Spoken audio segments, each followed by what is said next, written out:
अपने पूर्वजों के पास इंटरनेट था, ऐसे statements. And I want all of you to know, like each city is built by one civilization. I want the whole world to know internet is built by Hindu. Missile technology तो अपनी ही है, पुराण में लिखी है। ऐसे statements बहुत सारे आपको इंटरनेट में मिल जाएंगे। क्या न्यूक्लियर वेपन टेक्नोलॉजी का जिक्र हिंदू हिस्ट्री में पहले हो रखा है? व्हाट?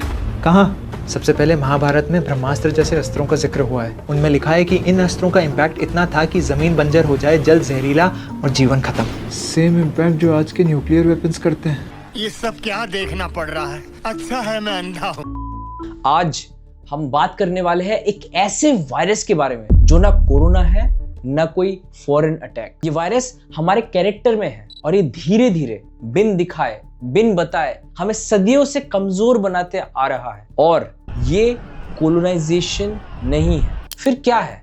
ये वो है जो 90 करोड़ से ज्यादा लोग डायरेक्टली या इनडायरेक्टली फॉलो कर रहे हैं। हमारे देश में लगभग 1000 साल पहले ये वायरस थे भी नहीं, तो ये ओरिजिनली हमारे रूट का हिस्सा नहीं है। ये बीच में पैदा होने वाला कोई ऐसा वायरस है जो हमने अपना लिया है, सोख लिया है। ये है पुराण और उसके भयंकर मिस इंटरप्रिटेशन एंड कुछ पुराण जिसको जरूरत से ज्यादा महत्व दिया गया है। पुराण जो ओरिजिनली थे काव्यात्मक, सिंबलिक स्टोरीज के फॉर्म में, लेकिन यही दीमक के तरह देश के नींव को बर्बाद कर रहा है। ये जो पुराण है इसको बनाया ही क्यों गया था? इससे पहले हमें इसके पहले की चीजों को जानना पड़ेगा। हिंदुइज्म के एंगल से देखना है तो वेद को सबसे शीर्ष ग्रंथ कहा गया है। उसी में नॉलेज प्रोग्रेसिवली एडवांस होता जाता है और लास्ट में वो पार्ट आता है जहां पे फिलॉसफी या दर्शन डेवलप होता है। वो जो फिलोसॉफिकल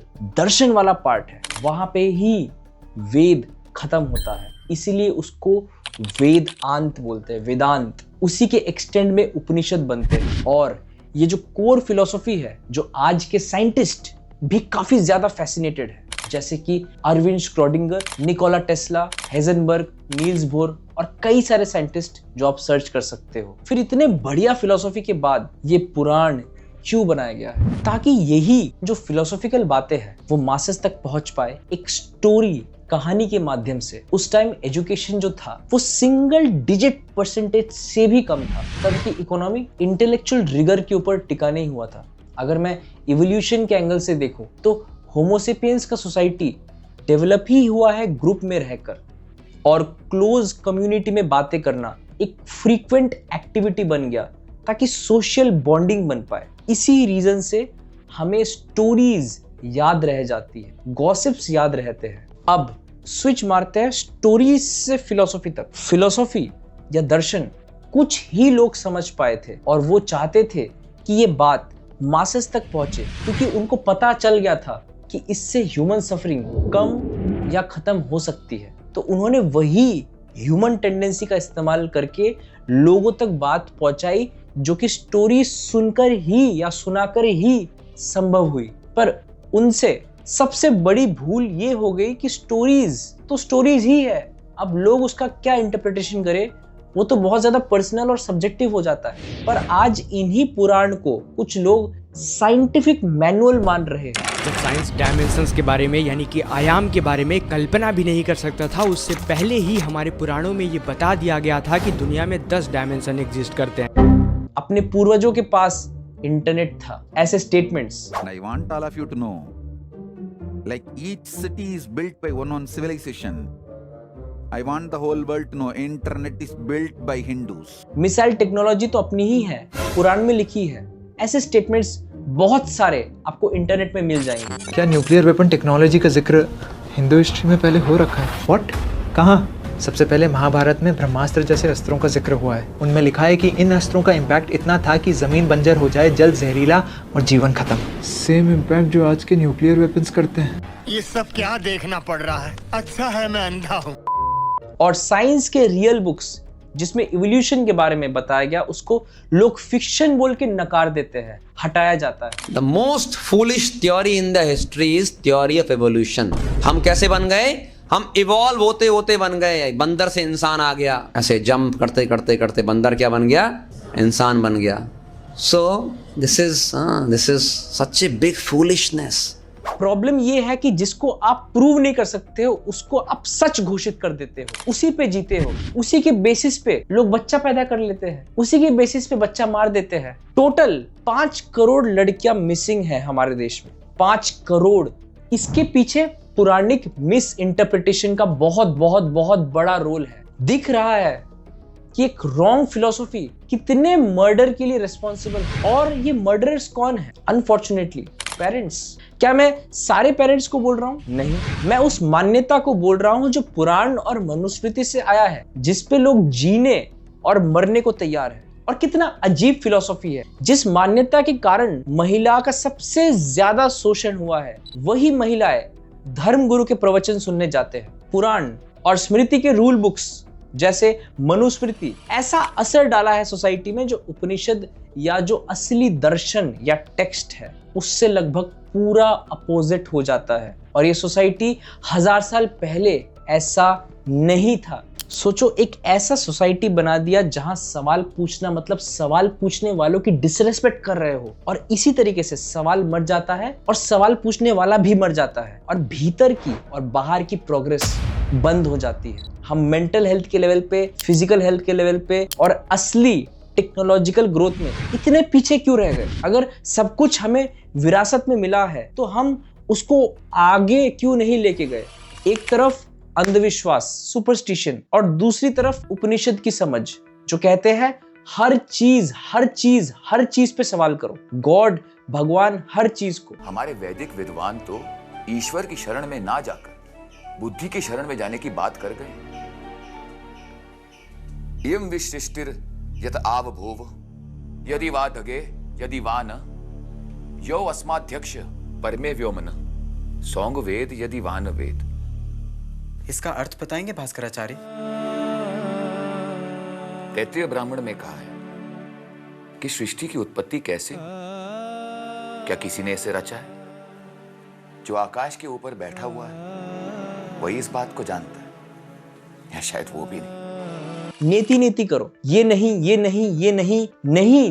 नहीं बोलना सिखाते हैं उपनिषद। हाँ बोलना नहीं सिखाते। आज का समाज हमें हाँ बोलने में मजबूर करता है, जहां पे पुराण और मनुस्मृति सबके लिए कॉमन अप्रोच रखता है। मतलब इन किताबों को ऐसा स्क्रिप्ट समझो जो आपके पैदा होने से पहले ही आप पे एप्लीकेबल है। आपके बर्थ के पहले से लेके आपके डेथ के बाद तक क्या क्या होगा सब उनको पता होने का दावा है। और जब आप जीते हो तो किस तरीके से आप फॉलो करते हो? एक रोबोट की तरह फॉलो करना पड़ता है, जहां सब कुछ बताया गया है और सब कुछ मानना पड़ता है। और मेन बात, आप इस पे सवाल नहीं करते।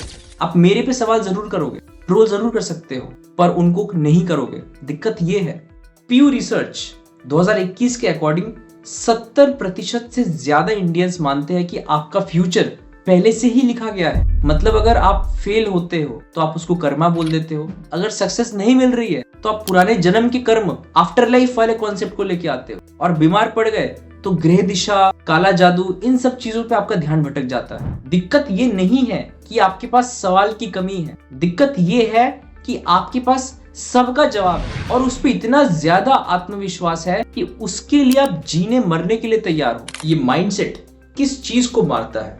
आपकी अपनी रेस्पॉन्सिबिलिटी, अपने ट्रू पोटेंशियल तक पहुंचने का। और आपके क्यूरियोसिटी आपके पैदा होने से पहले ही मर जाता है। ये वायरस आपके पॉसिबिलिटी को मार रहा है। हमारी क्रिएटिविटी, हमारे समझने की पावर एकदम खत्म हो जाती है। और यही सबसे बड़ा डेंजर है। सोचो, जब एक देश में 100 करोड़ से ज्यादा लोग जिनका दिमाग बंद हो, वो किसके सोच में चल रहा होगा? कमेंट में बताएं।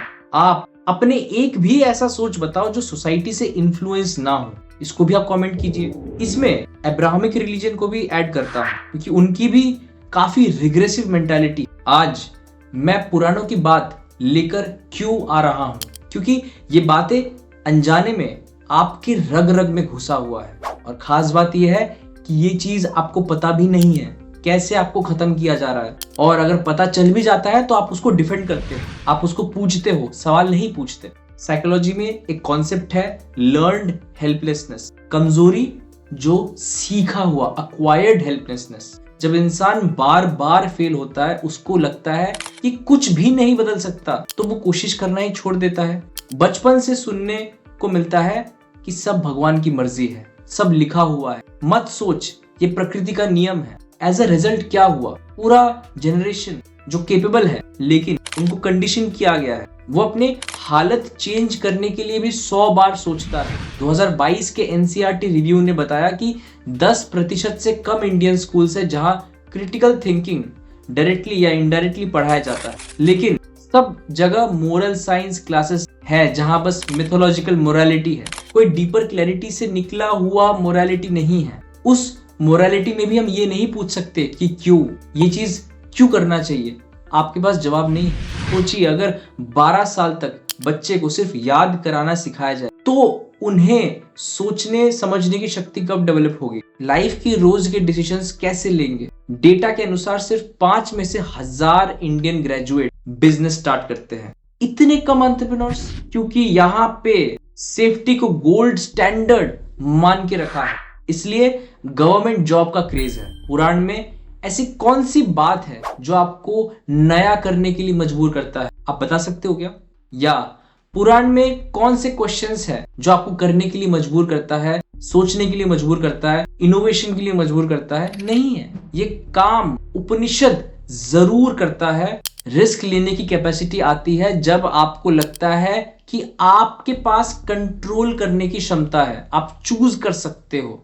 और वेदांत उपनिषद ये चुनाव करने की जो चीज है वो पूरा आप पे डालता है कि जो भी लाइफ में होगा उसमें आपका रोल सेंट्रल लेवल पे है। लेकिन अगर आपको लगता है कि सब लिखा हुआ है, फिर पुराने पैटर्न्स के अलावा माइंड और फिर क्या नया सोचेगा? अब पुराण में सोशल हायरार्की भी बना दिया गया है। जन्म से डिसाइड किया गया है कि ये ऊंचा है, ये नीचा है। जन्म से, एक्शन से नहीं, वैल्यूज से नहीं, अंडरस्टैंडिंग से नहीं, सिर्फ जन्म से बोला गया है। ऐसे बहुत जगह पे है। ऐसे बिलीफ से सोसाइटी का जो बैकबोन है वो कंप्लीटली डिस्ट्रॉय हो जाता है, और यही पिछले 1000 सालों में हुआ है। उपनिषद ने कहा था तत्वमसि, इसका जो गहरा अर्थ है वो है तुम्हारी, मेरी और सबकी जो हाईएस्ट पॉसिबिलिटी है वो एक है, इरेस्पेक्टिव कि अभी हमारा करंट सिचुएशन अलग है या नहीं है। उसी को पॉइंटर में बोला गया है, यू आर दैट तत्वमसि। NIMHANS की रिपोर्ट के हिसाब से फेटलिस्टिक माने जो मानते हैं कि फ्यूचर्स पहले से ही लिखा गया है, वो मानने वाले के जीवन में सबसे ज्यादा एंजाइटी और डिप्रेशन पाया गया है, और सबसे ज्यादा लेजीनेस, कि वो दिन में काम नहीं करते, इंस्टाग्राम स्क्रॉल करते हैं। और इन लोगों में पाया गया है कि ये लोग आइडेंटिटी को सप्रेस करते हैं रादर देन उसको समझने की जगह पे। तो ये सब दिक्कतें क्रिएट हुआ है एक गलत फिलोसफी की वजह से। तो इन सब बातों से हमने पता कर लिया है कि प्रॉब्लम क्या है। पहली प्रॉब्लम ये है कि जिस चीज को आप अपना मानते हो, लेकिन वो सब चीजें, मोस्टली सारी चीजें आया बाहर से है। इससे जुड़ा हुआ जो दूसरी प्रॉब्लम है वो ये है कि जो बाहर से आया है, हो सकता है कि आप उस किताब को जानते हो पर आपने कभी डीपली समझा नहीं है, पढ़ा नहीं है। और तीसरी प्रॉब्लम ये है कि अगर पता भी चल गया कि गड़बड़ क्या है तो आप इसके खिलाफ आवाज नहीं उठाते। अगर आप आवाज नहीं भी उठाते, आप इस चीज को मान लेते हो, आप इस चीज पे हर लाइफ के चॉइसेस लेते हो। तो इतने सारे सीक्वेंस ऑफ प्रॉब्लम्स है जो हमें एक सेंट्रल प्रॉब्लम जो है उससे क्रिएट हुआ है। अल्टीमेटली सारे प्रॉब्लम मर्ज होके एक पॉइंट पे आता है, इग्नोरेंस पे। हमें नहीं मालूम है और हम दावा करते हैं कि हमें सब कुछ पता है। अगर इग्नोरेंस प्रॉब्लम है तो क्लैरिटी सोल्यूशन है। क्लैरिटी तब आएगी जब हमें पता चलेगा कि कुछ चीजें ऐसी है जो टाइम डिपेंडेंट है, जो चीज पर्टिकुलर प्लेस या पर्टिकुलर एरिया के लिए वैलिड है, जो हम जनरलाइज नहीं कर सकते थ्रू आउट द हिस्ट्री। आज वो बात ट्रू है कि नहीं, हमें जांचना पड़ेगा। हमें नकारना नहीं है, जांचना है। जांचने के बाद अगर वो हमारी सफरिंग को कम करता है देन ये ट्रू है। और ये बात हमेशा उपनिषद कहता है, नीति नीति। जब भी डाउट हो सवाल करो एंड सी, देखो क्या चीज है जो मुझे फंडामेंटल सफरिंग के लिए रिस्पॉन्सिबल कराता है। अगर रिस्पॉन्सिबल है, गो डीपर, उसको और जांचो, परखो एंड देन सी कि क्या हमें मिल सकता है। इसमें क्वेश्चनिंग का बहुत बड़ा रोल है। उपनिषद की बात मैं क्यों बोल रहा हूँ? क्योंकि इसमें बात सेल्फ इंक्वायरी की होती है। आप अपने ही थॉट्स, एक्शंस, इमोशंस को ज्यादा स्टडी कर सकते हो। फॉर्मल एजुकेशन बाहर के ऑब्जेक्ट्स के बारे में जानकारी देता है, तो यहाँ पे एक डिफरेंशिएशन आता है। और उपनिषद में कोई मिस्टिसिज्म नहीं है, आपके बारे में है, स्पेसिफिकली आपके बारे में। और सारे क्वेश्चंस है जो आपके सफरिंग को कम करने में या खत्म करने में हेल्पफुल है। तो अगर पुराण समाज के लिए वायरस है तो उपनिषद उसका एक सोल्यूशन है। तो अगर हमें सोसाइटी को बदलना है तो हमें इंडिविजुअल माइंड को बदलना पड़ेगा, और वो तब पॉसिबल है जब वो सवाल पूछे जाए जो ह्यूमन को अपने कोर से सॉल्व करे। इसी को मैं यही पे एंड करता हूं। धन्यवाद।